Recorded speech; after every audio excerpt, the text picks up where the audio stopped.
माताजी। अज्ञानतिमिरान्धस्य ज्ञानाञ्जनजटाकया चक्षुर्मीलितमेन तस्मै श्रीगुरवे नमः। श्रीचैतन्यमनोभीष्टं स्थापितमेन भूतले स्वयं रूपकदा मह्यं ददाति स्वपदान्तिकं। वन्देऽहं श्रीगुरो श्रीपदकमलं श्रीगुरुं वैष्णवांश्च श्रीरूपं साग्रजातं सकलरघुनाथान्वितं तं सजीवं साद्वैतं सावधूतं परिजनसहितं कृष्ण चैतन्य देवं श्री राधा कृष्ण पादान् सह ललिता श्री विशाखान्वितांस। हे कृष्णा करुणा सिन्धो दीनबन्धो जगत्पते कोपे सकोपिका कान्त राधा कान्त नमोस्तुते।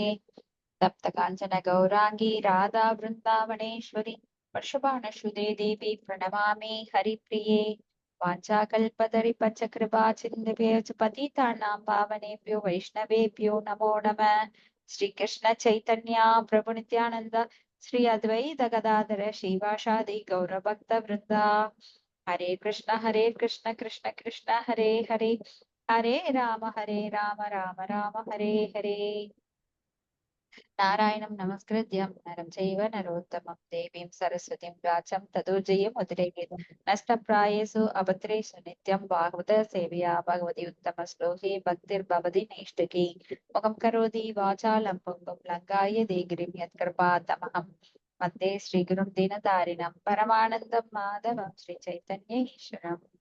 ओम नमो भगवते वासुदेवाय। ओम नमो भगवते वासुदेवाय। ओम नमो भगवते वासुदेवाय। कृष्ण भागवत प्रार्थने। सर्वशास्त्राप्ति पीयूषा सर्ववेदैः सद्बला सर्वसिद्धान्तरत्नाट्य सर्वलोकैः त्रिपुता सर्वभागवत प्राण श्रीमद्भागवत प्रभो कलिदुगन्तोऽदित्य श्री कृष्ण परिवर्तित परमानंद पाठाय प्रेम वक्षाक्षराय दे सर्वदा सर्वसेव्याय श्रीकृष्णाय नमोस्तुते। मत्येह बन्धो मत्सङ्गिन् मद्गुरो मन्महादन मद्निस्तारक मद्भाग्य मदानन्द नमोस्तुते। असाधु साधु तदायन् अधिनोत्सताः हानां मुञ्च कासिन् मां प्रेम्णा हृत् खण्डयो स्फुरा। हरे कृष्णा। கிருஷ்ண மாதாஜி படிக்கிறேன். ஓ எல்லா வேத இலக்கியங்களிலிருந்தும் கடைத்தெடுக்கப்பட்ட அமிர்தமே, வேதங்களின் மிக முக்கியமான ஆன்மீக பலமே மற்றும் எல்லா தத்துவங்களின் முடிவுகளான ஆபரணங்களை கொண்டவரே, உலக மக்களுக்கு ஆன்மீக பார்வை கொடுப்பவர் மற்றும் வைஷ்ணவர்களின் உயிர் மூச்சாக விளங்குபவரே, பகவானே, நீர் கலியுகத்தின் இருளை போக்குவதற்காக உதித்த சூரியன். உண்மையில் நீர் எங்களிடம் திரும்பி வந்த கிருஷ்ணர். ஓ ஸ்ரீமத் பாகவதமே, உங்களுக்கு என் பணிவான வணக்கங்களையும் உங்களை படிப்பவர்கள் உன்னத ஆனந்தத்தை அடைவார்கள். ஏனெனில் உங்கள் எழுத்துக்கள் அவர்களுக்கு தூய பக்தி தொண்டினை பொழிகின்றது. நீங்கள் பகவான் கிருஷ்ணரின் அவதாரமாக இருப்பதால் எப்போதும் அனைவரும் உங்களுக்கு தொண்டு புரிய வேண்டும். ஓ ஸ்ரீமத் பாகவதமே, ஓ என்னுடைய ஒரே நண்பரே, உடன் இருப்பவரே, என்னுடைய ஆசிரியரே, என்னுடைய மிகப்பெரிய சொத்துமாக விடுவிப்பவராகவும் இருப்பவரே, என்னுடைய மிக நல்ல பாக்கியம் மற்றும் ஆனந்தமாக இருப்பவரே, என்னுடைய மரியாதை கலந்த வணக்கங்களை ஏற்றுக்கொள்ளுங்கள். ஓ ஸ்ரீமத் பாகவதமே, புனிதமற்றவருக்கும் புனிதத்தை வழங்குபவரே, மிகவும் வீழ்ச்சி அடைந்தவர்களை உயர்த்துபவரே, என்னை எப்போதும் கைவிட வேண்டாம். கிருஷ்ணருக்கான தூய பக்தி தொண்டுடன் எப்போதும் என் இதயத்திலும் என் தொண்டையிலும் தோன்றுவீராக. ஹரே கிருஷ்ணா மாதாஜி. நன்றி மாதாஜி. ஹரே கிருஷ்ணா. ஹரே கிருஷ்ணா மாதாஜி. தேங்க்யூ மாதாஜி. இன்னைக்கு 4வது ஸ்கந்தம், அத்தியாயம் 4, பதம் 15. 16 மாதாஜி. 16. ஓகேங்க மாதாஜி. பிரணாம்ஸ் மாதாஜி. ஹரே கிருஷ்ணா மாதாஜி. பதம் 16. கிம்மாசி வாக்கியம் அசிவம் ந விதுஸ்த்வத் அன்யே பிரம்மமாதயஸ்தம் அவகீர்ய ஜடா ஸ்மசானே தன்மால்ய பஸ்ம நிர்கபாலி அவசத் பிசாசை ஏ மூர்த்தபீர் தததி சத் சரவணாம் வஸ்ருஷ்டம். ஹரே கிருஷ்ணா. படிக்கிறேன். சரி படிங்க மாதாஜி. ஹரே கிருஷ்ணா. மொழிபெயர்ப்பு. சிவபெருமான் என்னும் பெயருடையவர் மிகவும் அமங்கலமானவர் என்று உம்மை காட்டிலும் உயர்ந்தவரான பிரம்மதேவன் போன்றவர்களுக்கு தெரியாது என்று நீ நினைக்கின்றீரா? அவர் சுடுகாட்டு பேய்களுடன் தொடர்புடையவர். அவரது தலையில் உள்ள ஜடாமுடிகள் அவர் உடல் எங்கும் பறந்திருக்கும். சுடுகாட்டு சாம்பலை உடல் முழுவதும் பூசி மண்டையோடுகளை மாலையாக அணிந்திருப்பவர்.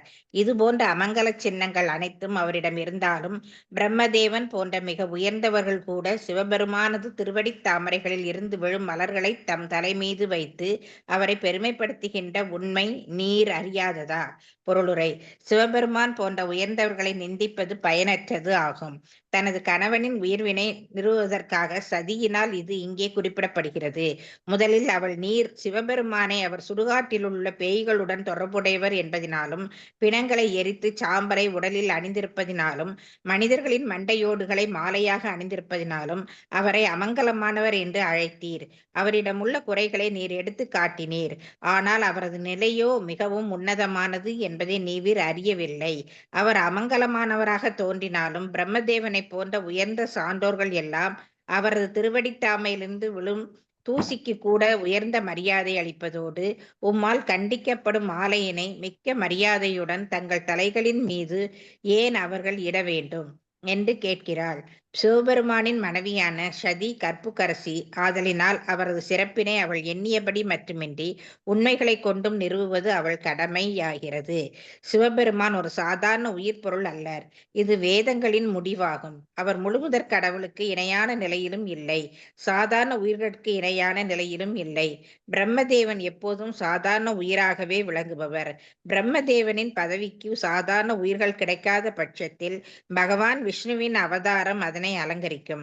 பொதுவாக இப்பதவி இப்பிரபஞ்சத்தில் உள்ள மிகவும் உயர்ந்த புண்ணியம் செய்த ஒரு உயிர் பொழியினாலேயே நிரப்பப்பட்டிருக்கும். ஆகையினால் பிரம்மதேவனின் மைந்தனாக சிவபெருமான் தோன்றினாலும் அவரது நிலை பிரம்மனை விட உயர்ந்ததாகும். இங்கு சிவபெருமான் அணிந்திருக்கும் அமங்கலமான தூசியினையும் மலர்களையும் பிரம்மதேவன் போன்ற மிகச் சிறந்த சான்றோர்கள் கூட ஏற்றுக்கொள்கின்றனர் என்று குறிப்பிடப்பட்டிருக்கின்றது. மகா முனிவர்களான மரிஷி, அத்ரி, பிருகு போன்ற பிரம்மதேவனிடமிருந்து தோன்றிய இவர்களைப் போன்ற அனைவருமே சிவபெருமானிடம் மரியாதை கொண்டிருக்கின்றனர். ஏனென்றால் சிவபெருமான் ஒரு சாதாரண உயிர் அல்லர் என்பதை அவர்கள் நன்கறிவர். அநேக புராணங்கள் சில இடங்களில் முழுமுதற் கடவுளுக்கு இணையாக தேவர்களை உயர்த்தி பேசுகின்றன. ஆனால் பகவான் விஷ்ணுவே முழுமுதற் கடவுள் என்பதை முடிந்த முடிவாக எல்லா வேதங்களுமே கூறுகின்றன. பிரம்ம சம்கீதை சிவபெருமானை தயிரோடு ஒப்பிடுகிறது.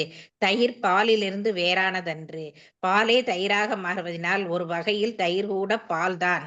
சிவபெருமானும் ஒரு வகையில் முழுமுதற் கடவுளாக இருந்தாலும் மற்றொரு வகையில் அவ்வாறு இல்லை. எதை போலெனில் தயிரே பாலாக இருந்தாலும் கூட பாலுக்கும் தயிருக்கும் வேற்றுமை இருக்கிறதல்லவா? அதை போல வேத இலக்கியங்களில் இவ்விளக்கங்கள் எல்லாம் காண கிடைக்கின்றன. முழுமுதற் கடவுளை காட்டிலும் மிக உயர்ந்த நிலையில் வைத்து ஒரு தேவரை பார்ப்பது ஏனென்றால் அத்தேவரது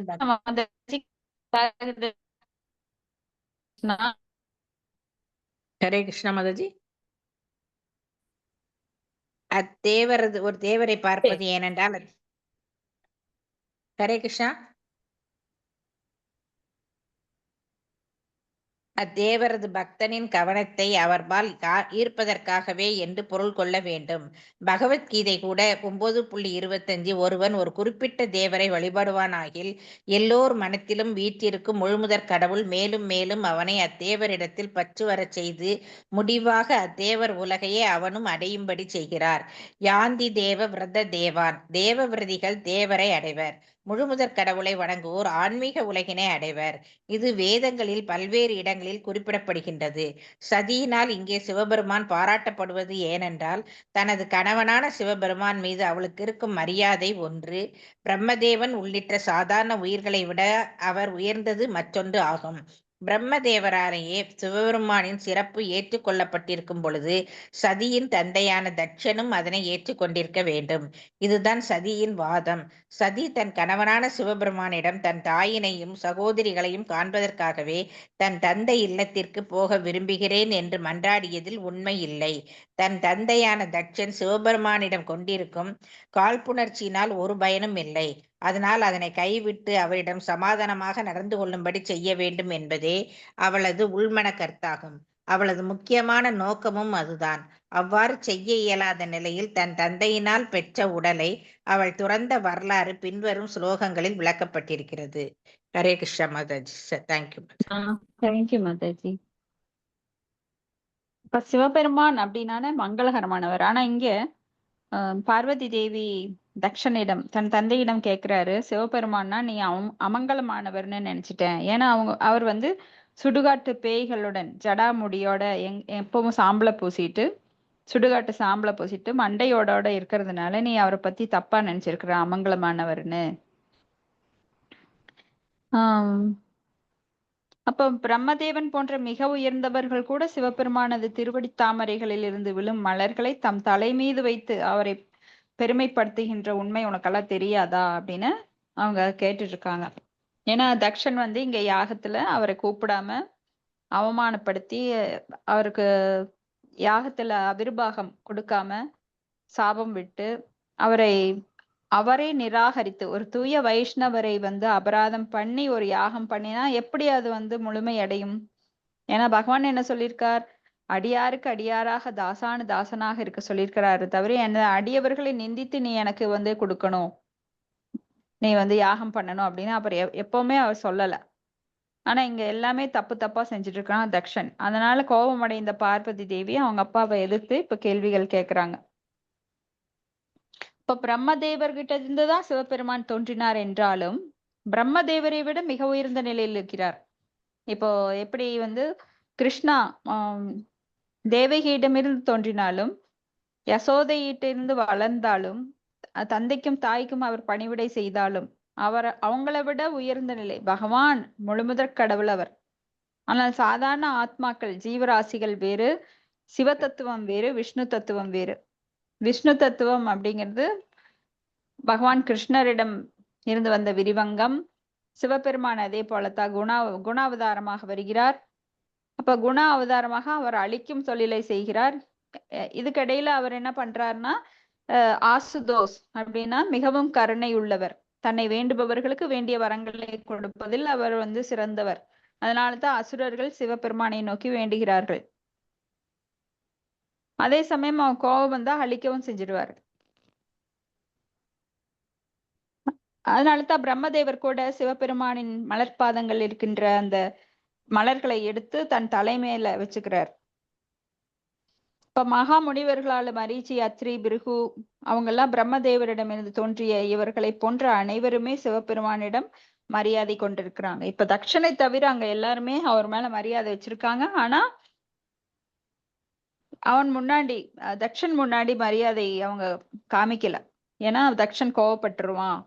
ஏன்னா இப்ப தக்ஷன் வந்து இப்ப பகை உணர்வோட இருக்கிறார் சிவபெருமான் கிட்ட. அதனால எங்க நாம அவர்கிட்ட அன்பு பாராட்டினா இந்த பகை வந்து நம்ம கிட்டையும் பரவிருமோ அப்படின்னு எல்லாம் அஞ்சி, ஏன்னா தக்ஷன் மிக உயர்ந்த நிலையில பிரஜாபதியா இருக்காரு. அப்போ சில புராணங்கள் என்ன பண்ணுது அப்படின்னா முழுமுதற் கடவுளுக்கு இணையாக தேவர்களை உயர்த்தி பேசுகின்றனர். ஆனால் பகவான் விஷ்ணுவே முழுமுதற் கடவுள் அப்படின்னு எல்லா வேதங்களும் சொல்லுது. சில புராணங்கள் அப்படின்னா தமோகுண புராணங்கள், ரஜோகுண புராணங்கள்.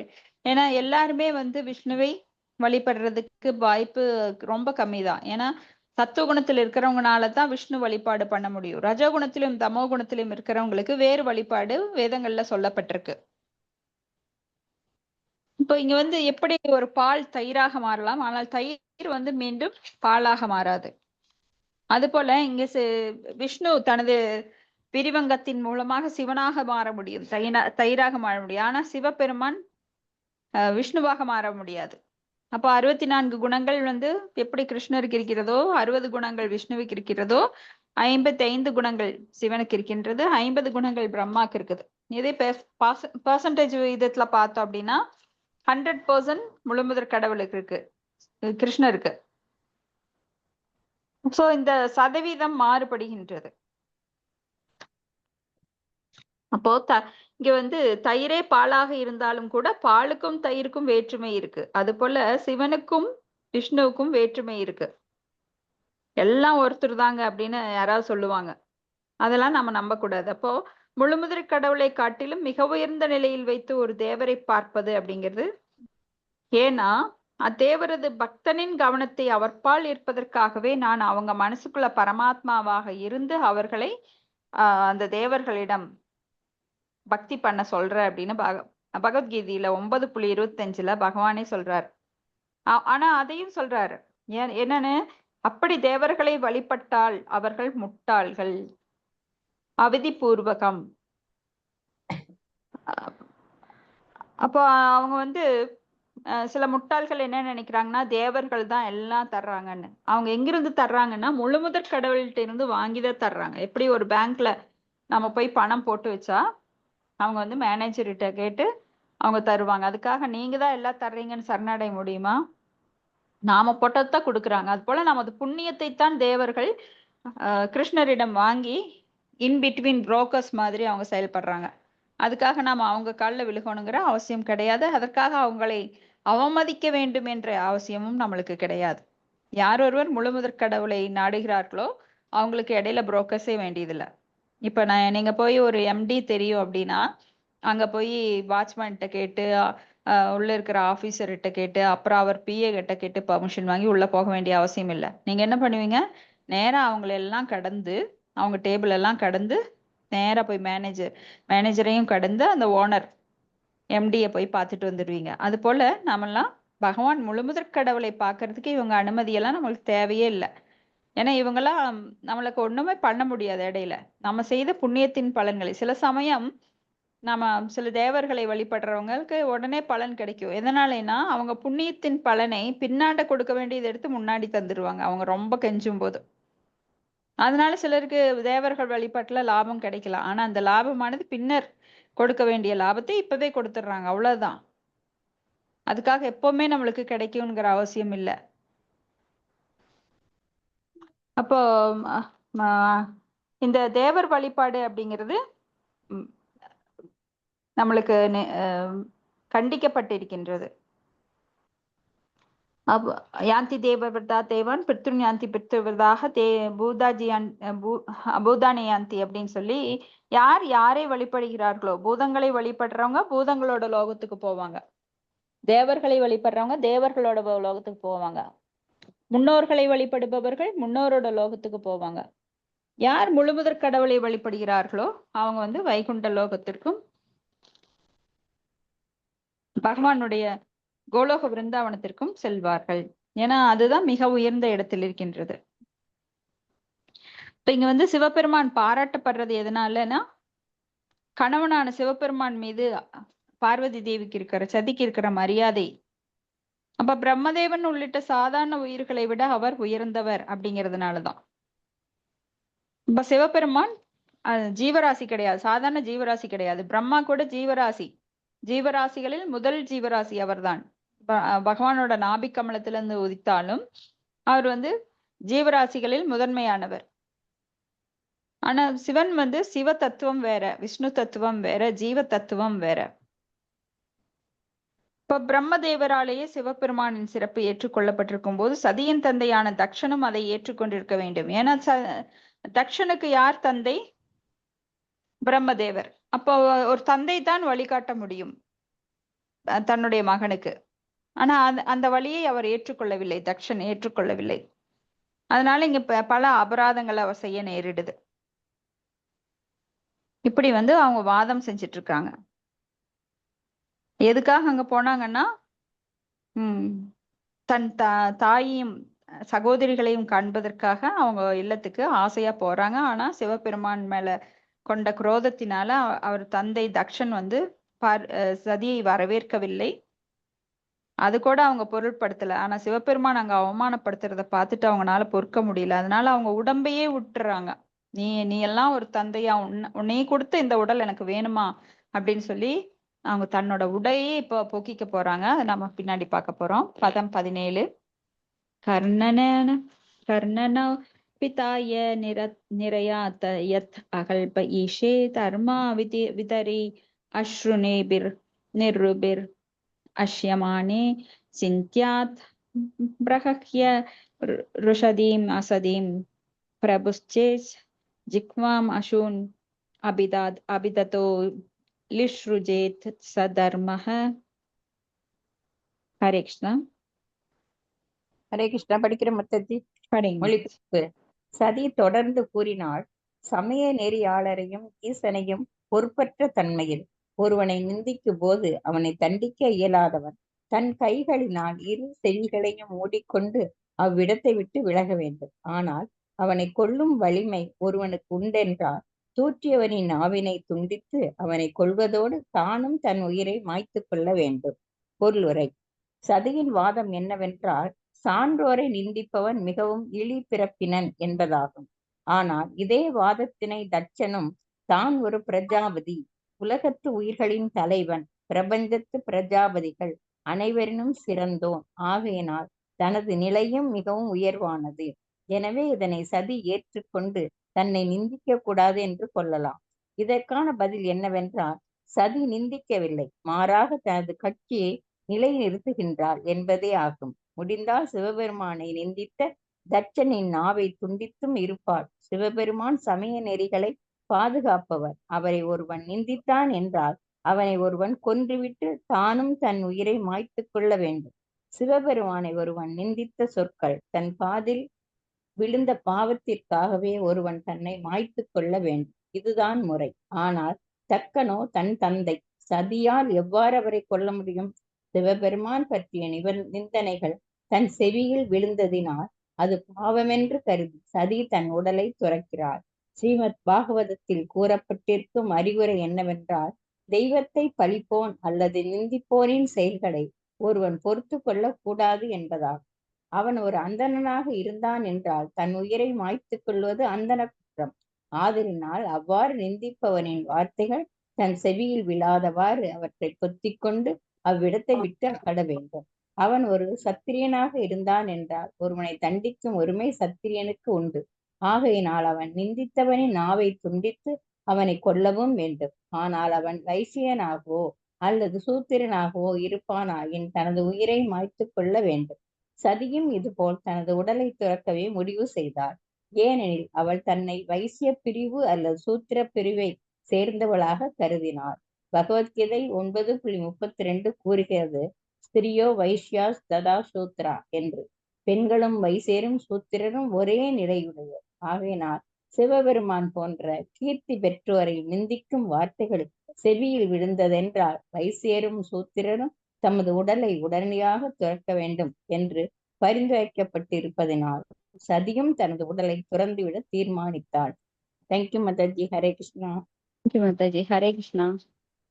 நீங்க வந்து சான்றோரை நிந்திப்பவன் மிகவும் இழி பிறப்பினன். சான்றோர் அப்படின்னா யாரு? அவங்க வந்து ஆன்மீகத்தில் சிறந்தவர்களாகவும் பக்தியில் உயர்ந்தவர்களாகவும் ஆன்றோர் சான்றோர் அப்படின்னு சொல்லுவாங்க. அப்போ இங்க வந்து வைஷ்ணவர்களை நிந்திப்பது மிகப்பெரிய அபராதம், வைஷ்ணவ குற்றம் அப்படின்னு சொல்லப்படுது. அப்போ வைஷ்ணவர்களை நிந்திக்கும் போது என்ன பண்ணணும்னா, நம்ம ரெண்டு காதுகளையும் 2 கைகளால மூடிக்கணும். இல்லைன்னா அந்த இடத்த விட்டு போயிடணும். இல்லைன்னா ஒரு சத்திரியனா இருந்தாக அவன் வந்து என்ன பண்ணணும்னா உடனே அவனை தாக்கணும். சத்திரிய வம்சத்துல இருக்கிறவனா இருந்தா. ஒரு பிராமணனாக இருந்தால் இதுவும் முடியலன்னா என்ன பண்ணணும், சூசைட் பண்ணிக்கணும். ஆனா பிராமணன் தன் உயிரை மாய்த்து கொள்ளக்கூடாது. அது வந்து அவனுக்கு இழிவான செயல். அதனால பிராமணன் வந்து அந்த இடத்த விட்டு ஓடிடணும். சத்திரனா இருந்தா என்ன பண்ணுவான், உடனே அவனை தாக்குவான். அப்போ ஒரு சூத்திரன் அப்படிங்கிறப்போ அவன் என்ன பண்ணலாம், அவன் சூசைட் பண்ணிக்கலாம். யாருக்காவது வைஷ்ணவ அபராதம், வைஷ்ணவர்களை பற்றிய நிந்தனை பண்ணினாங்க அப்படின்னா அதை நம்ம கேட்டுட்டு இருந்தா கூட அடுத்த ஜென்மத்துல வந்து நம்மளுக்கு காது கேட்காத பிறவி, ஒரு செவிடர்களாக பிறக்கும் நிலை ஏற்படலாம். இப்ப யாராவது வைஷ்ணவர்களை தண்டிக்கும் போது நம்ம கண்ணு பார்த்துட்டு இருந்தது அப்படின்னா நமக்கு ஏண்டா வம்பு ஓடுறோம், நம்ம பார்த்துட்டு பார்க்காத மாதிரி. அப்ப என்னாகும், நம்ம பார்வையை வந்து சம் பர்சன்டேஜ் குற்றத்துக்கு தகுந்த மாதிரி 10% கண்ணு தெரியாமல் இருக்கும், இல்லை 20%, 50% கண்ணு தெரியாமல் இருக்கும். ஏன்னா இதெல்லாம் வந்து நம்ம பார்த்துருப்போம், ஆனா நம்ம எதுவுமே பேசாம வந்திருப்போம், நமக்கு ஏண்டா வம்புன்னு. இது எல்லாமே தான் இன்னைக்கு குருடர்கள் செவிடர்கள் இருக்காங்கன்னா அதுக்கெல்லாம் நிறைய காரணங்கள் இருக்கு. அவங்க வந்து ஜஸ்ட் எத்தேச்சியா போன போக்குல அப்படியே வந்துடல. அவங்களுக்கு செவிடாகவோ குருடாகவோ முடமாகவோ அவங்க வந்துடல. இதுக்கெல்லாம் பல காரணங்கள் இருக்கு. அடுத்தது ஸ்லோகம் 18. அதஸ்தவோத்பன்னம் இதம் கலேவரம் ந தாரயிஷ்யே ஸ்ருதி கண்ட கர்ஷிணः ஜக்தஸ்ய மோகாதி விஷூத்தம் அந்தசோ சுகுப்திதஸ்யோதரணம் பிரசசதே. ஹரே ஹரே கிருஷ்ணா மாதாஜி. ஹரே ஹரே கிருஷ்ணா. படிங்க மாதாஜி, படிங்க. மொழிபெயர்ப்பு. ஆகையினால் சிவபெருமானை நிந்தித்த உம்மால் தரப்பட்ட பயனற்ற எனது உடலை இனிமேலும் நான் சுமந்து கொண்டிருக்க மாட்டேன். நஞ்சு கலந்த உணவை உண்டவனுக்கு சிறந்த சிகிச்சை வாந்தி எடுத்தலேயாகும். பொருளுரை. சதி பகவானின் புறசக்தியின் பிரதிநிதியாக விளங்கியமையால் தட்சனை போன்ற பலரையும் இவ்வுலகையும் வெல்லும் ஆற்றல் அவளுக்கு இருந்தது. ஆனாலும் தனது இயலாமையினால் சிவபெருமான் தன் மனைவியான சதியை கொண்டு தட்சனை கொன்றுவிட்டார் என்னும் பழி அவருக்கு வந்துவிடக் கூடாதே என்று எண்ணி சதி தன் உடலை துறக்க முடிவு செய்தாள். ஹரே கிருஷ்ணா மாதாஜி. தேங்க்யூ மாதாஜி. ஹரே கிருஷ்ணா மாதாஜி. சோ தட்சணைய இங்க கொல்லாம விட்டாங்க. சதி தேவி வந்து தன்னை ஒரு வைஷ்ய பெண்ணாக கருதுகிறாங்க. ஆனா ஏன் கொல்லாம விட்டாங்க, நாக்கை இழுத்து ஏன் அறுக்காம விட்டாங்க அப்படின்னா, தக்ஷன் வந்து தனது தந்தையாக போனதுனால அவரை வந்து ஒண்ணும் பண்ண முடியாம போயிடுச்சு. ஏன்னா தாய் தந்தையரை இழிவுபடுத்த கூடாது. அதனால என்ன பண்றாங்க, தன்னை மாய்த்து கொள்ள அவங்க துணிச்சிட்டாங்க. இப்போ சிவபெருமானை நிந்தித்த உம்மால் தரப்பட்ட பயனற்ற என் உடலை இனிமேல் நான் சுமந்து கொண்டிருக்க மாட்டேன் அப்படின்னு சொல்லி, நஞ்சு கலந்த உணவை உண்டவனுக்கு என்ன சிகிச்சை, அது வாந்தி எடுக்கிறது தான் அப்படின்னு சொல்லி தனது உடலையே மாய்த்து கொள்ள இங்க துணிச்சிருக்கிறாங்க. ஸ்லோகம் 19. நவேதவாதான் அனுவர்த்ததே மதி ஸ்வயேவ லோகே ரமதோ மகாமுனேஹ யதா கதிர்தேவ மனுஷ்யோ ப்ருதக் ஸ்வயேவ தர்மேம் ந பரம் ஷிபேத் சிதஹ. மாதாஜி நான் படிக்கிறேன் மாதாஜி. சரி படிக்க. மொழிபெயர்ப்பு பொருளை வழங்கியவர் தெய்வ திரு ஆஷா பக்தி வேதாந்த சுவாமி சில பிரபாதை கீதை. பிறரை குறை கூறுவதை காட்டிலும் தனது பணிமுறைகளின் வழியை நடத்தல் நன்றாம். தாங்கள் பின்பற்றுவதற்கு தேவையில்லை என்பதால் மகாமுனிவர்கள் சில சமயம் வேதங்கள் கூறும் ஒழுங்குமுறை விதிகளை புறக்கணிக்கின்றனர். இது சாதாரண மனிதர்கள் பூமியின் மேற்பரப்பில் நடந்து செல்ல தேவர்கள் வானத்தில் சஞ்சரிப்பது போன்றதாகும். பொருளுரை. மிக உயர்ந்த மெய்யறிவாளர்களின் நடத்தையும் கட்டுண்ட நிலையில் வீழ்ந்துபட்ட ஆத்மாக்களின் நிலையும் பார்ப்பதற்கு ஒன்று போலவே இருக்கும். மிக உயர்ந்த மெய்யறிவாளர்களோ எவ்வாறு தேவர்கள் வானில் பயணித்து காடுகளையும் மலைகளையும் தாண்டுகின்றனரோ அதுபோல் வேத நெறிகளையும் விதிகளையும் கடந்து செல்வர். ஆனால் சக்தியற்ற சாதாரண மனிதனோ வானில் பறக்க இயலாதவன். எனவே அவன் பல தடைகளை சந்திக்க வேண்டியது இருக்கிறது. அன்பில் சிறந்த சிவபெருமானோ வேதங்களின் நெறிகளையும் விதிகளையும் கடைபிடிக்காதவராக தோன்றலாம். இதனால் அவர் பாதிக்கப்படுவதில்லை. ஆனால் சிவபெருமானை பார்த்து தானும் அதுபோல் நடக்க சாதாரண மனிதன் விரும்பினால் அது தவறாகும். சாதாரண மனிதன் வேத நெறிகளையும் விதிகளையும் கண்டிப்பாக பின்பற்றியே தீர வேண்டும்.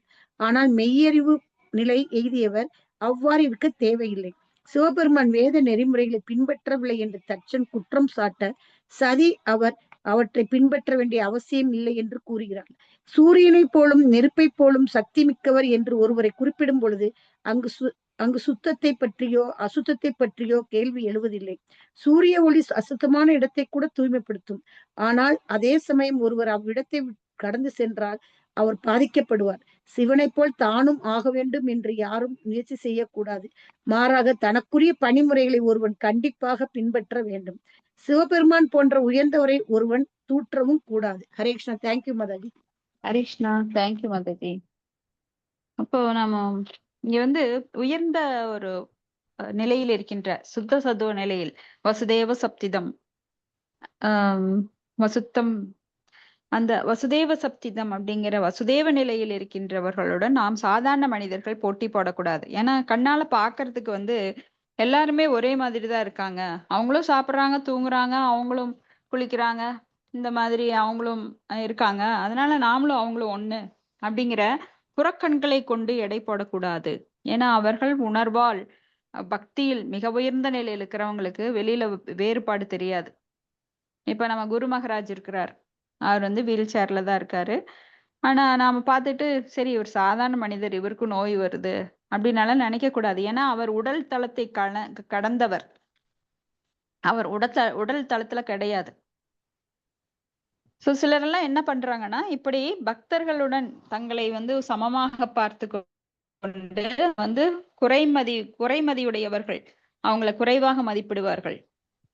அது மாதிரிதான் இங்க தக்ஷன் என்ன நினைச்சிட்டாரு, சிவபெருமானும் நானும் ஒண்ணு, எனக்கு மரியாதை தரணும், என் பிள்ளைய கொடுத்ததுனால நான் மாமனார் அப்படிங்கிற ஒரு பொய் அகங்காரத்தோட சிவபெருமான்கிட்ட நடந்துகிட்டார்.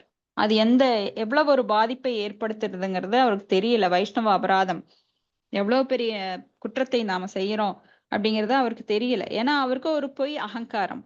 அப்போ இந்த மாதிரி உயர்ந்த நிலையில் இருக்கிறவங்க வேதங்கள் சொல்கின்ற அந்த சடங்குகளை செய்ய வேண்டிய அவசியம் கிடையாது.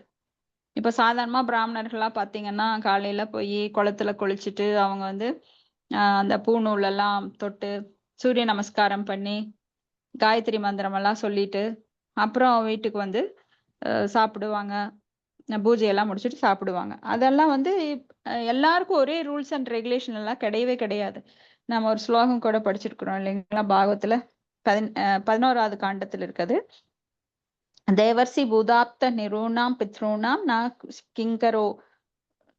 நா கிங்கரோ நாயம் ருணீச்சராஜன் சர்வாத்மாயக சரணம் சரண்யம் கதோ முகுந்த பரிகிருத்திய கர்த்தம் அப்படின்னு. அதாவது எல்லா கடமைகளையும் விட்டொழித்து முக்தி அளிப்பவரான முகுந்தனின் பாத கமலத்தில் சரணடைந்தவருக்கு, அதாவது அந்த தீவிரமான பக்தி தொண்டு புரியறவர்களுக்கு தேவர்களுக்கோ முனிவர்களுக்கோ மற்ற உயிர்களுக்கோ குடும்ப அங்கத்தினருக்கோ மனித குலத்திற்கோ முன்னோருக்கோ எவ்விதத்திலும் கடன்பட்டவர் அல்ல. ஏன்னா சாதாரண மக்கள் எல்லாருக்கும் கடன்பட்டவங்க நாம் எல்லாருமே. பாருங்க, தேவர்கள் அவங்க எல்லாம் நம்மளுக்கு மழை காற்று நீர் நெருப்பு இந்த மாதிரி எல்லாத்தையும் தர்றாங்க, அப்போ அவங்களுக்கு கடன்பட்டிருக்கோம். முனிவர்கள் அவங்க நமக்காக பல யாகங்களை செய்து தவம் இருந்து நமக்கு எவ்வளவோ கொடுத்துட்டு போயிருக்காங்க, அவங்களுக்கு கடன்பட்டிருக்கோம். மற்ற உயிர்வாளிகள் இந்த பசு ஆடு மாடு எல்லா உயிரினங்களும், தேன் சேகரிக்கிற வண்டுல இருந்து எல்லா உயிரினங்களுக்கும் நாம் கடன்பட்டிருக்கோம். அது போல குடும்ப அங்கத்தினருக்கு, தாய் தந்தையருக்கு, முன்னோர்களுக்கெல்லாம் நம்ம கடன்பட்டிருக்கோம். அப்போ மனித குலத்திற்கோ முன்னோருக்கோ இந்த மாதிரி எல்லாருக்குமே நம்ம கடன்பட்டிருக்கோம். மனித குலத்திற்கு நம்ம ஏன்னா ஜீவசிய ஜீவனம், எல்லா ஜீவன்களும் ஒருவரை ஒருவர் சார்ந்துதான் எடுக்கிறோம். அதனால எல்லாருக்குமே கடன்பட்டிருக்கிறோம். முன்னோர்கள் நமக்கு வந்து தங்களுடைய சொத்துக்களை எல்லாம் கொடுத்து அவங்க நமக்காக எல்லாம் பண்ணியிருக்காங்க, அதுக்காக நாம கடன்பட்டிருக்கோம். இப்படி ஒருவன் வந்து இயற்கையாகவே இவங்களுக்கெல்லாம் கடன்பட்டிருக்காங்க. ஆனா ஒரு தூய பக்தி நிலையில மிக உயர்ந்த நிலைக்கு போகும்போது இவங்களுக்கெல்லாம் அவங்க எதுவும் செய்ய வேண்டிய அவசியம் கிடையாது. இப்ப திதி கொடுக்குறாங்க, அப்ப மிக உயர்ந்த நிலையில இருக்கிற இப்ப குரு மகாராஜ் எல்லாம் போய் அவங்க அம்மா அப்பாக்கு திதி கொடுத்துட்டு வரணும் வருஷம் வருஷம் அவங்க இறந்த இடத்துல போய் அப்படிங்கிற அவசியம் எல்லாம் கிடையாது. ஏன்னா அவங்க எல்லாம் எல்லாத்தையும் பகவானோட பாத கமலங்கள்ல சமர்ப்பிச்சுட்டாங்க. அப்போ பகவானிடம் முழுமையாக 100% சரணடைந்தவங்க இந்த போன்ற கடமைகள் எல்லாம் செய்ய வேண்டிய அவசியம் இல்லை. ஏன்னா அதெல்லாம் தானாக நிறைவேற்றப்பட்டு விடும். அப்போ சிவபெருமான் அப்படிப்பட்ட உயர்ந்த நிலையில் இருக்கிறார், ஆனா தக்ஷனோ மிகவும் தாழ்ந்த நிலையில் இருக்கிறார். அப்போ சிவபெருமானோட இவர் போட்டியே போட முடியாது. ஆனா அவர் நினைச்சிட்டார், எனக்கு இவர் மரியாதை தரல. சோ அது ஏன்னா அது பொய் அகங்காரம், அவர்கிட்ட இருக்கிற அந்த அகங்காரம், அறியாமை, இல்யூஷன் என்ன ஆகுது, ஒரு திரை போல அவரை மறைக்கின்றது. ஜடக்கண்களால பார்த்து அவர் குறைமதியாளர், குறை புத்தியுடையவர். அப்போ அங்கஹீனம் அப்படின்னா இது கூட அங்கஹீனம் தான். புத்தியில கம்மியா இருக்கிறவங்களுக்கு கூட அந்த முடவர் குருடர் மாதிரி புத்தியில கம்மியா இருக்கிறவங்க, அவருக்கு இந்த புத்தி கம்மியா இருக்கிறதுனால அவர் பார்வை மங்கிருச்சு. ஏன்னா ஒரு சூரியன் வந்து மலத்தின் மீது விழுந்தாலும் எப்படி மலம் சுத்தம் அடைகிறது, ஆனால் சூரிய ஒளி பாதிக்கப்படுறதில்ல. அப்போ சிவனும் தானும் ஆக வேண்டும் என யாரும், சிவனை போல ஆக வேண்டும் அப்படின்னு யாரும் முயற்சிக்க கூடாது. சிவபெருமான் வந்து பாம்பை அணிஞ்சுக்கிறார், நானும் அணிஞ்சுக்கிறேன். சிவபெருமான் வந்து சாம்பல் பூசிக்கிறார், நானும் பூசிக்கிறேன். சிவபெருமான் வந்து பித்தனை போல நடக்கிறார், நானும் பித்தனை போல சுடுகாட்டுல வந்து அகோரியா இருந்துக்கிறேன். இதெல்லாம் பண்ணலாம். ஆனா சிவபெருமான் நஞ்சை உண்டார். சிவபெருமான் விஷத்தை உண்டார், நானும் உண்டுக்கிறேன் அப்படின்னு யாராவது உண்ண முடியுமா? உண்ண முடியாது. சோ யாரையும் இமிட்டேட் பண்ணக்கூடாது. அவங்கவுங்க சொந்த வழியில எப்படி பகவானை நோக்கி நாம முன்னேற வேண்டும் அப்படிங்கறதெல்லாம் கருத்துடையவர்களா இருக்கணுமே தவிர பொறாமையினால் மற்றவர்களை பின்பற்றக்கூடாது. இப்ப வந்து நிறைய பேர் என்ன பண்றாங்க, நான் கிருஷ்ணரா, நான் தான் கிருஷ்ணர், அதனால நான் வந்து மாதுரிய லீலையில ஈடுபடுவேன் அப்படின்னு நிறைய பேர் ஏமாற்று பேர்வழிகளா இருக்காங்க. அவங்க எல்லாம் கிருஷ்ணரோட பேரை கெடுக்கிறதுக்குன்னே இப்படி பண்ணுவாங்க. யாரும் பகவான் ஆக முடியாது, பகவானுக்கு இணையாகவும் ஆக முடியாது. அப்படி இருக்கிறவங்க முதல்ல அந்த மலையை தூக்கி காட்டலாம், கோவர்த்தன மலையை தூக்கி காட்டலாம் சுண்டு விரல்ல. அடுத்தது ஸ்லோகம் 20. கர்ம பிரவருத்தம் நிவృத்தம் அபிருதம் வேதே விவிச்யோ பயலிங்கம் ஆஸ்ரிதம் விரோதி தத் யௌகபதைக கர்த்தரி திவ்யம் ததா பிரக்மணி கர்ம நர்ச்சதி. ஹரேஷா மாதாஜி, பிரணாம் ஹரே மாதாஜி. பிரணாம் ஹரே. சுவாமிஜி. மொழிபெயர்ப்பு. வேதங்களில் 2 விதமான செயல்களுக்கு வழிமுறைகள் உள்ளன. உலக இன்பத்தில் பற்றுடையோரின் செயல்கள் மற்றும் உலக இயல்பினை துறந்தவர்களின் செயல்கள் என்று இவ்விரண்டு விதமான செயல்களையும் கவனிக்கும் பொழுது வெவ்வேறு விதமான அடையாளங்களுடன் கூடிய 2 வகையான மனிதர்கள் இருக்கின்றனர் என்று தெரிகிறது.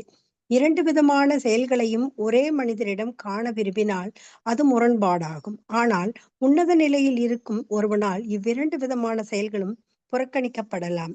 பொருளுரை. உலகை அனுபவிக்க வந்துள்ள கட்டுப்பட்ட ஆத்மாவிற்கேற்ப வேதத்தின் நெறிமுறைகள் வடிவமைக்கப்பட்டிருக்கின்றன. அதன் வழி நடந்தால் முடிவில் அவ்வாத்மா உலக இன்பத்தினை துறந்து உன்னத நிலை எய்தும் பாதையை அடைகிறது.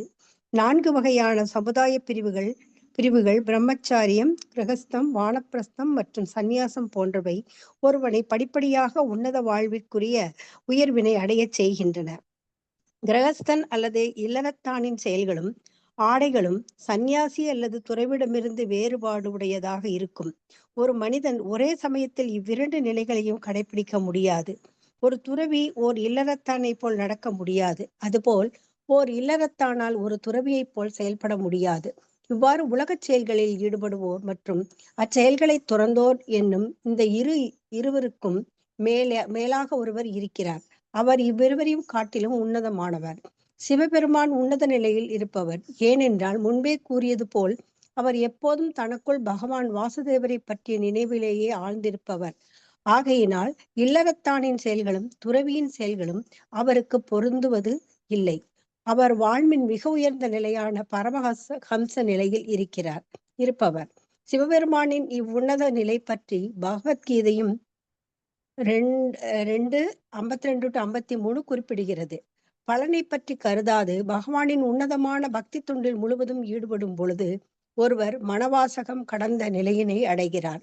அப்போது அவர் வேத கட்டளைகளுக்கு கீழ்ப்படிதல் அல்லது வேதங்களின் பல்வேறு விதமான விதிகளையும் நெறிகளையும் பின்பற்றுதல் போன்றவை எல்லாம் அவருக்கு இல்லை. பல்வேறு விதமான கவர்ச்சிகளையும் அடைவதற்கான வேத கட்டளைகளை எல்லாம் தாண்டி எப்போதும் உன்னதமான நிலையிலேயே முழுவதும் ஆழ்ந்திருந்தால், அதாவது பக்தி தொண்டின் மூலம் முழுவதற் கடவுளை பற்றிய சிந்தனையிலேயே ஆழ்ந்திருந்தால், அப்போது அவர் இருக்கும் நிலையே புத்தி யோகம் அல்லது சமாதி என்னும் மெய்மறந்த நிலையாகும். இந்நிலையினை எய்திய ஒருவருக்கு இன்பத்தினை உணரும் வேத செயல்களோ அல்லது துறவரங்கொண்டோரின் செயல்களோ பொருந்துவது இல்லை. ஹரே கிருஷ்ணா மாதாஜி. தேங்க்யூ மாதாஜி. ஹரே கிருஷ்ணா. தேங்க்யூ மாதாஜி. இங்க வந்து நம்மளுக்கு வாழ்வின் மிக உயர்ந்த நிலையான பரமஹம்ச நிலையில் இருப்பவர். முதல்ல வந்து இதுக்கு முன்னாடி குட்டி சக்கா, பகு சக்கா அப்படின்னு நிலைகள் இருக்கின்றது. அதுல மிக உயர்ந்த நிலை பரமஹம்ச நிலை. இப்போ உலகை அனுபவிக்க வந்துள்ள கட்டுண்ட ஆத்மாவிற்கேற்ப வேத நெறிமுறைகள் வடிவமைக்கப்பட்டிருக்கிறது. அப்புறம் நாமெல்லாம் உலகை அனுபவிப்பதற்கு, இந்திரிய சுகத்தை பெறுவதற்காக நாமெல்லாம் இங்க வந்திருக்கிறோம். அதுக்காக வேதங்களின் நெறிமுறைகள் நமது ஆத்மாவிற்கேற்ப வேத நெறிமுறைகள் கொடுக்கப்பட்டிருக்கு. எல்லாருக்கும் ஒரே மாதிரி கிடையாது, வெவ்வேறு அதாவது ஒவ்வொரு ஆத்மாக்கள் எந்த நிலையில இருக்கு அதுக்கு தகுந்த மாதிரி, அந்தந்த நிலைக்கு தகுந்த மாதிரி வேதங்கள் பல ஸ்டாண்டர்ட்ல நம்மளுக்கு எப்படி ஒரு கல்வியானது higher standard, lower standard, college education, இப்படி பல நிலைகள் இருக்கோ எல்லாருக்கும் ஒரே பாடத்தை கொடுக்கறது இல்ல. அது போல வேதங்கள் வந்து வேற வேற நிலைக்கேற்ப ஒருவர் சத்துவகுணத்துல உயர்ந்திருக்கலாம், ரஜோகுணத்துல ஒருவர் ஆழ்ந்திருக்கலாம், சிலர் தமோ குணத்துல இருக்கலாம். அதுக்கு தகுந்த மாதிரி அந்த ஆத்மாக்கள் அந்தந்த உடல் கொடுக்கப்படுது. நமக்கு வந்து விலங்குகள் உடலோ இல்ல மீன்வாழ் நீர்வாழ் உயிரினங்களோட உடலோ இல்ல மனித உடலோ, மனித உடல்ல இருக்கிறவங்களுக்கும் பாத்தீங்கன்னா பல வித்தியாசங்கள் இருக்கு. உயர்ந்த பிறப்பு, தாழ்ந்த குடிப்பிறப்பு. இப்ப எல்லாருமே ஒரே இடத்துல பிறந்துறது இல்ல. டாட்டா பிர்லா மாதிரி பிராமணர்கள் வீட்டுல பிறக்கிறது கிடையாது. சிலர் வந்து சூத்திரர்கள் வீட்டுல, டிச் அல்றவங்க வீட்டுல கூட பிறக்கிறாங்க. இந்த வித்தியாசத்துக்கு காரணம் என்ன? அவங்க கர்மாக்கு ஏற்ப. அப்போ அந்த பிரிவுகள் வந்து வர்ண ஆசிரமம், வர்ணம், பிரம்மச்சரியோ, கிரகஸ்தம், வானப்பிரஸ்தம், சந்நியாசம் இப்படி கொடுக்கப்பட்டிருக்கு.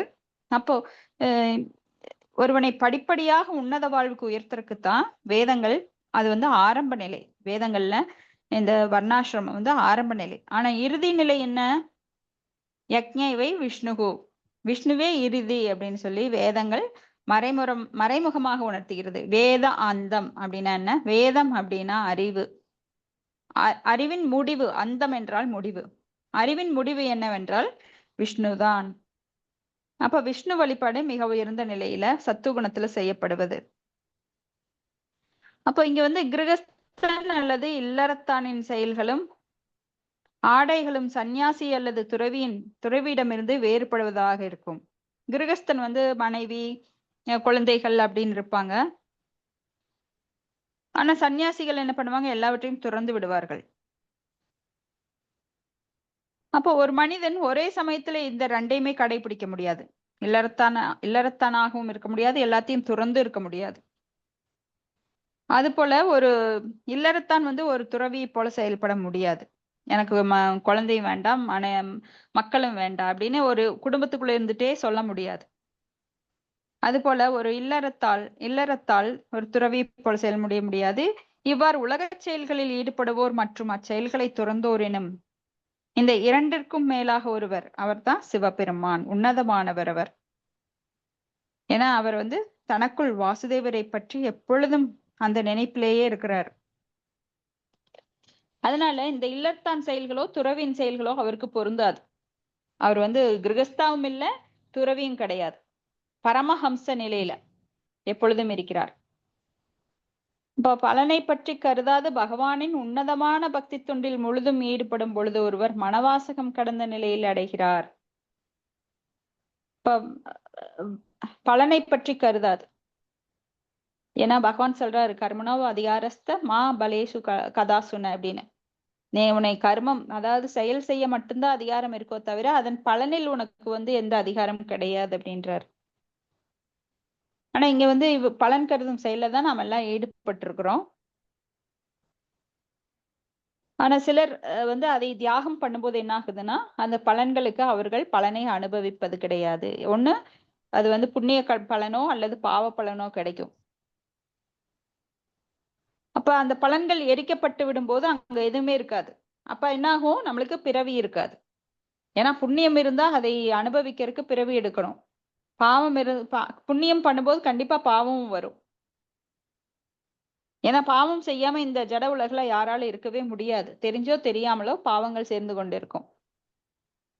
அப்ப நம்மளுக்கு பிறப்பு இறப்பு அப்படிங்கிறது அது வந்து தொடர்ச்சியாக ராட்டனத்தில் ஏறி எப்படி சுத்தி விட்டு அது நிக்காத ராட்டனத்துல போயிட்டே இருக்கிற மாதிரி நாம புனரபி ஜனனம், புனரபி மரணம், புனரபி ஜடரே ஜனனி சயனம் இகு சம்சாரே அப்படின்னு சொல்லி இது போயிட்டே இருக்கும். அப்ப அந்த பலன் கருதாது செய்யும் போது மட்டும்தான், முழுமையாக பக்தி தொண்டில் ஈடுபடும் மட்டும்தான் நம்மளுக்கு பிறவாத நிலை, முக்தி நிலை கிடைக்கும். அப்போ பக்தி தொண்டுல வந்து பகவானிடமே செல்லக்கூடிய வாய்ப்பு நம்மளுக்கு கிடைக்கும். முக்தி மட்டுமல்ல, ஏன்னா முக்திக்கு மேல இன்னும் நிறைய இருக்கு. முக்தி என்பது பௌதிகத்திலிருந்து விடுதலை அடைவது.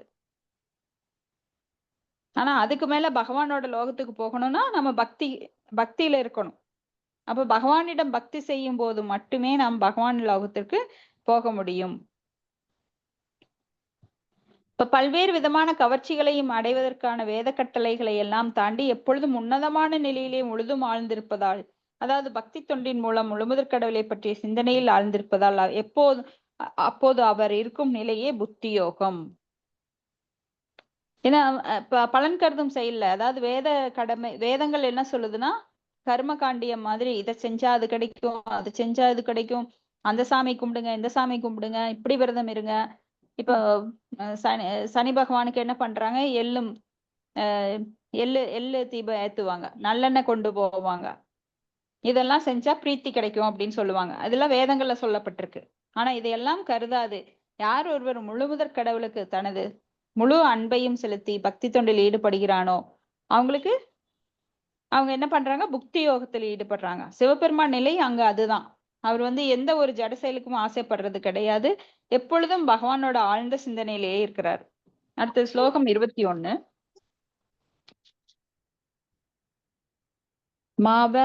பதவ்ய பிதர்ம அஸ்மத் ஆஸ்திதா யாயன்ய ஷாலாஷு ந தூம வர்த்தமபிஹி தத்தன்ன திருப்தைர் அஷு பிருத்பிர் ஈடிதா அவ்யக்தலிங்க அவதூத சேவிதாக. ஹரே கிருஷ்ணா மாதவி. ஹரே கிருஷ்ணா. மகேஷ் மாதாஜி படிங்க. சரிங்க. மொழிபெயர்ப்பு. எனதருமை தந்தையே, எங்களிடம் இருக்கும் செல்வ வளம் உங்களாலும் உங்களை புகழ்வோராலும் கற்பனையில் கூட காண முடியாதது ஆகும். நீங்கள் எல்லாம் வேள்விகளில் அர்ப்பணிக்கப்படும் உணவினை உண்டு உங்கள் உடல் தேவைகளை திருப்திப்படுத்த வேண்டும் என்பதற்காகவே இது போன்ற பெரிய வேள்விகளை செய்யும் பலன் தரும் செயல்களில் ஈடுபட்டிருக்கின்றீர்கள். நாங்கள் நினைத்தால் எங்கள் செல்வ வளத்தினை வெளிப்படுத்த முடியும். அது துறவிகள் மற்றும் தன்னுணர்வு பெற்ற ஆத்மாக்கள் போன்ற சான்றோர்களினால் மட்டுமே அடையக்கூடியதாகும். பொருளுரை. சதியின் தந்தையான தக்ஷன் கௌரவம் மற்றும் செல்வ வளம் இவை இரண்டிலும் தான் மேன்மையுற்றவராக இருந்தும் நாகரீகமற்ற ஒரு ஏழை மனிதருக்கு தன் மகளை தாரை வார்த்து கொடுத்து விட்டோமே என்ற கருத்துடையவராக இருக்கிறார். அவள் தந்தை தன் மகள் கற்பிற் சிறந்தவளாகவும் கொண்ட கணவனிடம் விசுவாசம் உடையவளாகவும் இருந்த போதிலும் அவள் கணவன் என்னவோ இழிந்த நிலையில்தான் இருக்கிறார் என்று எண்ணியிருக்க வேண்டும். இது போன்ற எண்ணங்களை நீக்க வேண்டும் என்பதற்காகவே சதி தனது கணவனிடம் இருக்கும் செல்வ வளத்தினை தட்சனை போன்ற லோகாயத மனிதர்களாலும் பலன் தரும் செயல்களில் ஈடுபட்டிருக்கும் அவரது துதிப்பாடிகளினாலும் புரிந்து கொள்ள முடியாது என்கிறாள். அவள் கணவன் நிலைமையோ வேறுபாடானது. அவர் எல்லா வளங்களையும் உடையவராக இருந்தும் அவற்றை காட்சிப்படுத்துவதில்லை. ஆகையினாலேயே அவ்வளங்கள் அவ்வியத்தம் அல்லது வெளிப்படாதிருப்பவை என்பதாகும். ஆனால் தேவைப்படும்போது சிவபெருமான் தனது சிறந்த வளங்களை வெளிப்படுத்துவார் என்றும் அது கூடிய விரைவிலேயே நடைபெறும் என்றும் இங்கே கணித்து கூறப்படுகிறது. சிவபெருமானிடம் இருக்கும் வளங்கள் எல்லாம் துறவு நிலையிலும் கடவுள் மீதான அன்பிலும் மட்டுமே அனுபவிக்க முடியுமே அன்றி புலநுகர்ச்சி விதிகளுக்கான பௌதீக காட்சிகளில் அனுபவிக்க முடியாது. இஸ்லோகம் வேத சடங்குகள் செய்வோரை கண்டிக்கிறது. தூம வர்த்மபி என்று குறிப்பிடப்படும் அவர்கள் வேள்விகளில் கிடைக்கும் மிச்ச உணவினை உண்டு வாழ்வோர் என்பது இதன் பொருள். 2 வகையான உணவுகள் வேள்விகளில் அர்ப்பணிக்கப்படுகின்றன. ஒன்று பலன் தரும் வேள்வி சடங்குகளில் அர்ப்பணிக்கப்படுவது சிறப்பிற்குரிய, மற்றொன்று விஷ்ணுவிற்கு அர்ப்பணிக்கப்படுவது. சில பௌதீக வளங்களை பெறுவதற்காக பலன் தரும் சடங்குகளின் மூலம் பல்வேறு தேவர்களை திருப்திப்படுத்த சிலர் முயற்சித்தாலும் கூட எல்லா வேள்விகளிலும் ஆதிபத்திய தெய்வமாக விளங்குபவர் பகவான் விஷ்ணு ஆவார். உண்மையான வேள்வியானது பகவான் விஷ்ணுவை திருப்திப்படுத்துவதற்கானதேயாகும். அதில் கிடைக்கும் உணவின் மீதமே பக்தி தொண்டில் வளர்வதற்குரிய பலனை தரும். விஷ்ணுவை நோக்கமாக கொள்ளாது உயர்நிலை பெறுவதற்காக செய்யப்படும் பிற வேள்வி முறைகள் அனைத்தும் காலதாமதமாக பலன் தருபவை ஆகும். ஆகையினால் இது இஸ்லோகத்தில் கண்டிக்கப்படுகிறது. விஸ்வநாத சக்கரவர்த்தி இது போன்ற சடங்குகளை செய்வோரை காக்கைகளுடன் ஒப்பிடுகிறார். ஏனெனில் காக்கைகள் தான் குப்பையில் எரியப்படும் எச்சில் உணவுகளின் மீது ஆர்வமுடையனவாகும். அவ்வேள்வி சாலையில் குழுமியிருந்த அனைத்து அந்தணர்களும் கூட சதியினால் கண்டிக்கப்படுகின்றனர். மன்னன் தக்ஷனோ அல்லது அவரை புகழ்வோரோ சிவபெருமானிடம் இருக்கும் செல்வ வளத்தினை அறிந்து கொள்ள முடிகிறதோ இல்லையோ, சதி தன் கணவனிடம் மாற்ற விரும்புகிறாள். சிவபெருமானின் வணக்கத்திற்குரிய மனைவியான சதி சிவபெருமானை வணங்குபவர்களுக்கு எல்லா விதமான பொருள் வளங்களையும் அருள்பவள் ஆவாள். இவ்வுண்மை ஸ்ரீமத் பாகவதம் 10வது காண்டத்தில் விளக்கப்பட்டிருக்கிறது. சிவபெருமானை வழிபடுபவர்கள் பகவான் விஷ்ணுவின் பக்தர்களை காட்டிலும் சில சமயம் மிகுந்த வளமுடையவர்களாக இருப்பர். ஏனெனில் பௌதீக நடவடிக்கைகளின் கண்காணிப்பாளராக விளங்கும் துர்க்கை அல்லது சதி தனது துணைவரான சிவபெருமானை போற்றுவதற்காக அவர் பக்தர்கள் எல்லோருக்கும் எல்லா விதமான பொருள் வளங்களையும் அருள்கிறாள். ஆனால் பகவான் விஷ்ணுவின் பக்தர்களோ ஆன்மீக உயர்வினை நோக்கமாக உடையவர்கள். ஆதலினால் சில நேரங்களில் அவர்களிடம் பொருள் வளம் குறைந்தே காணப்படும். இக்கருத்துக்கள் எல்லாம் 10வது காண்டத்தில் மிகவும் அழகாக விவாதிக்கப்பட்டிருக்கின்றன. ஹரே கிருஷ்ணங் மாதாஜி. தேங்க்யூங் மாதாஜி. ஹரே கிருஷ்ணா மாதாஜி. இங்க வந்து ரொம்ப சுருக்கமா சொல்லணும் அப்படின்னா, தக்ஷன் இங்க பெரிய யாகம், அந்த அந்த காலத்துல யாகம் அப்படின்னா அதுக்கு நிறைய அந்தணர்கள், ஆயிரக்கணக்கான அந்தணர்கள் வேணும். வேள்வி சாலைகள் இப்ப மாதிரி 1, 2 எல்லாம் கிடையாது. வேள்வி சாலைகள்ல பல வேள்வி குண்டங்கள் இருக்கும். அதுல வந்து பல மூலிகைகள் இருக்கும். அந்த அந்தணர்கள் வந்து ஒரு வேள்வியிலேயே வந்து 4 பேரு 5 பேரு அப்படி இருப்பாங்க. அப்படி வேள்வி குண்டங்கள் பல எண்ணிக்கைகள்ல அது இருக்கும். அப்போ வேள்விகளை அந்த அலங்கரிக்கிறதுக்காக அவங்க வந்து தங்கம், வெள்ளி இந்த மாதிரி பல பொருட்கள் கொண்டு அலங்கரிச்சிருப்பாங்க. அந்த வேள்வி செய்யறதுக்கே வந்து பல ஆயிரக்கணக்கான தங்க நாணயங்கள் செலவிடுவாங்க. அந்த வசதி எல்லாம் இப்ப கிடையாது. இப்பெல்லாம் பெயரளவான யாகங்கள் தான் நாம பண்ணிட்டு இருக்கோம். அன்னைக்கெல்லாம் யாகங்கள்னாலே அது பெரிய ஒரு திருவிழாவா இருக்கும். யானைகள், குதிரைகள் அப்படின்னு பல மிருகங்களை எல்லாம் கொண்டு அங்க வந்து பல வேலைப்பாடுகள்லாம் செஞ்சு மலர்களாலையும் இந்த உலோகங்களாலும் தங்கம், வைரம், வைடூரியம் இதெல்லாம் அலங்கரிச்சு ரொம்ப பெரிய பந்தல் போட்டு அங்க வந்து யாகம் அப்படின்னாலே அந்த இடத்துல அன்னதானம், வர்றவங்களுக்கெல்லாம் பல மாத கணக்குல அன்னதானம் செய்வாங்க. இப்படி யாகங்கள் வந்து பெரிய ஒரு ஒரு ஃபெஸ்டிவலா இருக்கும். ஏன்னா அந்த காலங்கள் இந்த மாதிரி நம்மள மாதிரி தீபாவளி கொண்டாடுறது, பொங்கல் கொண்டாடுறது, இதையெல்லாம் விட சிறந்ததா அன்னைக்கு யாகங்கள், கோயில் கட்டுறது இந்த மாதிரி அரசர்கள்லாம் செய்வாங்க. அங்க மக்கள் ஒன்று கூடி அந்த சத்தியயோகத்துல எல்லாம் இதெல்லாம் பெரிய திருவிழாவா இருக்கும். இன்னைக்கு மாதிரி என்டர்டெயின்மெண்ட் எல்லாம் கிடையாது. Cinema theatre, malls, shopping malls எல்லாம் கிடையாது. அன்னைக்கு பொழுதுபோக்கு அப்படின்னாலே அவங்கெல்லாம் வந்து சமய கோட்பாடுகளை பற்றி விவாதிப்பது, இந்த மாதிரி பொம்மலாட்டங்கள் கூட பாத்தீங்கன்னா போன நம்ம பீரியட்லயே இப்பெல்லாம் சினிமா வர்றதுக்கு முன்னாடி, தியேட்டர் வர்றதுக்கு முன்னாடி என்ன இருந்ததுன்னா பொம்மலாட்டங்கள் மூலமாக ஆன்மீக கதைகளை வந்து மக்களுக்கு உணர்த்துவதற்காக அவங்க ராமாயணம், மகாபாரத காவியங்களை தான் காட்டிட்டு இருந்தாங்க. நம்ம பாட்டி தாத்தாங்கெல்லாம் அதுதான் செஞ்சுட்டு இருந்தாங்க. அப்போ ஒவ்வொரு கோயில்கிட்டையும் பாத்தீங்கன்னா ஆலமரம் இருக்கும், அதுல ஒரு மேடை இருக்கும், அதுல உட்கார்ந்து ஆன்மீக விஷயங்களை விவாதிப்பாங்க. இந்த மாதிரி அன்னைக்கெல்லாம் ஆன்மீக விஷயங்கள்ல தான் மக்கள் நாட்டம் கொண்டு இருந்தாங்க. இப்பதான் கலியுகம் முற்ற என்ன ஆகுதுன்னா பல விஷயங்கள்ல மக்கள் நாட்டம் கொண்டு பல பொருட்களை வாங்கறதும் அதற்காக பாடுபடுறதுல தங்களது உழைப்பை வீணடிக்கிறதுலயும் மனித பிறவியினோட அருமை தெரியாம போயிட்டு இருக்கு. அப்ப இங்க தக்ஷன் என்ன பண்றான்னா, பெரிய வேள்வி செய்யற என்னாலதான் அது முடியும், நான் பெரிய ராஜா அரசன் அப்படிங்கிற ஒரு பொய் அகங்காரத்தினால அவர் வந்து சிவபெருமானை அவமதிக்கிறார். ஏன்னா சிவபெருமான் வந்து ரொம்ப ஒரு ஏழை, நான் அரசன், பிச்சைக்காரர் மாதிரி இருக்காரு, பித்தன் போல இருக்காரு, நான் தெரியாம என் பொண்ணை கொடுத்துட்டேன், என்னோட பொண்ணு வந்து பெரிய ஒரு ராஜாவோட பொண்ணு அப்படின்னு நினைச்சிட்டு அவன் செஞ்சுட்டு இருக்கான். அப்போ பார்வதி தேவி சொல்றாங்க, அட முட்டாள், நீ செய்யற யாகமெல்லாம் பலன் கருதும் செயல். ஏன்னா இதெல்லாம் வந்து நீ வந்து இப்போ ஒரு செயலை செய்யறதுனால நீ வந்து திரும்ப செல்வம் கிடைக்கிறதுக்காக நீ இதெல்லாம் பண்ணிட்டு இருக்க. ஆனா சிவபெருமானுக்கு அது அவசியமே கிடையாது. ஏன்னா அவர்கிட்டயே நிறைய செல்வம் இருக்கு. ஏன்னா அவர் வந்து மிக உன்னத நிலையில இருக்கிறதுனால அவருக்கு அந்த அஷ்டமா சித்திகள், இப்ப எப்படி நாம கர்த்தவ முனிவர் பார்த்தோம். கர்த்தவ முனிவர் வந்து அவர் தன்னுடைய அஷ்டமா சித்திகள் அவர்கிட்ட இருந்தாலும் அவர் வெளிப்படுத்திக்கவே இல்லை. ஏன்னா பக்தி நிலையில இருக்கிறதுனால. ஆனால் தன் மனைவி தேவகூதி வந்து ரொம்பவும் பெரிய ஒரு இடத்துல இருந்து வந்து நமக்காக இவ்வளவு கருத்து போய் மெலிந்து போய் வாடி போய் கிடக்குறாளே, அப்ப அவ ஆசைகளை நிறைவேற்ற வேண்டியது கணவனுடைய கடமை அப்படின்னு சொல்லிக்கிட்டு அவர் வந்து ஒரு மாளிகையை, அந்தரத்துல ஒரு மாளிகையை வலம் வரக்கூடிய ஒரு புஷ்பக விமானம் மாதிரி வலம் வரக்கூடிய ஒரு மாளிகையை வந்து அவர் ஒரு தங்கத்தாலையும் வெள்ளியாலையும் பட்டு திரைகளாலும் நிறைந்த ஒரு அழகிய அரண்மனையை உண்டாக்கி அவங்கள மகிழ்ச்சி படுத்தினாங்க.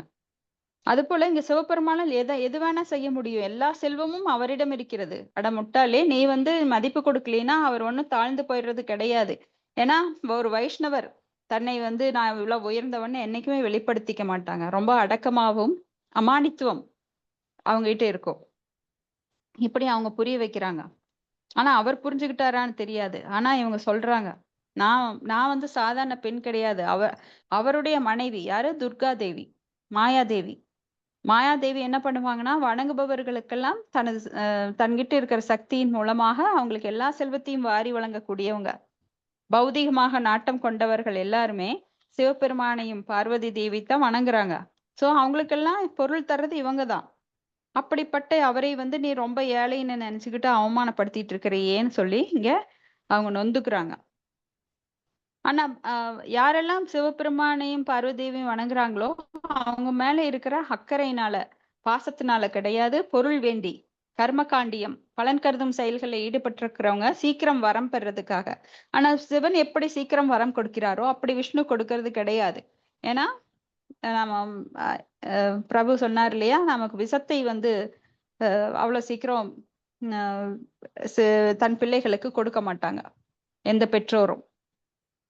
அது போல இங்க விஷ்ணு பலன் கருதும் செயல்ல ஈடுபட வேண்டாம், இது உனக்கு ஆபத்தானது, இன்னும் இந்த ஜட உலகில் நீ துன்பப்பட வேண்டி இருக்கும், அதனால எங்கிட்ட திரும்பி வர்றதுக்காக நான் உனக்கு அவ்வளவு சீக்கிரம் இதெல்லாம் தரமாட்டேன்னு சொல்லி இங்க விஷ்ணு எல்லாருக்கும் பௌதிக செல்வத்தை கொடுப்பதில்லை. சில சமயம் செல்வங்களை பறித்தும் விடுகிறார்.